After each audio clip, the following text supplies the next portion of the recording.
అందరికీ నమస్కారం. నేను మీ కోటిపిల్లి అయ్యప్ప. పవన్ కళ్యాణ్ గారు ఇటీవల కాలంలో కోనసీమ కొబ్బరి రైతులను పరామర్శిస్తూ పచ్చని అందాలతోటి ఎప్పుడు కోనసీమ ఉండేది. ఈ రకంగా పదే పదే మాట్లాడటం వల్ల ఇక్కడ కోనసీమలో ఉండేటువంటి కొబ్బరి చెట్లు చనిపోయాయి అని చెప్పి, దిష్టి తగిలిందని చెప్పి మాట్లాడారు. దీనికి పెడార్థాలు తీస్తూ కోమటిరెడ్డి వెంకటరెడ్డి, కవిత ఇలాంటోళ్ళందరూ కూడా పవన్ కళ్యాణ్ గారిని విమర్శిస్తూ వచ్చారు. మీ బతుకులు పెట్టుకొని మీరు రాజకీయ జీవితంలో వేల కోట్ల రూపాయలు, వందల కోట్ల రూపాయలు సంపాదించారు కదా!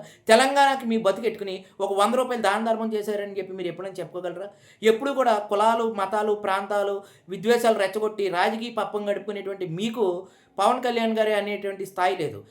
పవన్ కళ్యాణ్ గారు ఖమ్మంలో ఉండేటువంటి ఆ జీసస్ అనాథాశ్రయానికి దాన ధర్మాలు చేశారు. ఖమ్మంలో ఉండేటువంటి అతి భయంకరమైనటువంటి వ్యాధితో చనిపోతూ ఉన్నటువంటి శ్రీజ అనే ఒక అమ్మాయిని జీవితం నిలబెట్టి ఆ అమ్మాయికి వైద్య ఖర్చులన్నీ కూడా ఆయనే పెట్టుకుని ఆయనే ఆ కుటుంబాన్ని ఆదుకున్నారు.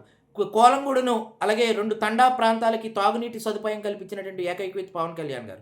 పవన్ కళ్యాణ్ గారు అలాగే తుఫాన్లు, వరదలు ఎప్పుడు తెలంగాణకు వచ్చినా గానీ, అలాగే ఎటువంటి విపత్తులు వచ్చినా గానీ తెలంగాణకి దాన ధర్మాలు చేయటంలో పవన్ కళ్యాణ్ గారు కోట్లాది రూపాయలు దాన ధర్మాలు చేశారు. అలాంటి పవన్ కళ్యాణ్ గారిని మీరు విమర్శించటం సిగ్గుచేటు. మీ బతుకులకి రూపాయి దానం చేయరు. మీ బతుకులు తెలంగాణ ఉద్యమంలో అసువులు బాసినటువంటి అనేక కుటుంబాలున్నాయి. వారి కుటుంబాలకే సీట్లు ఇస్తానని చెప్పారు.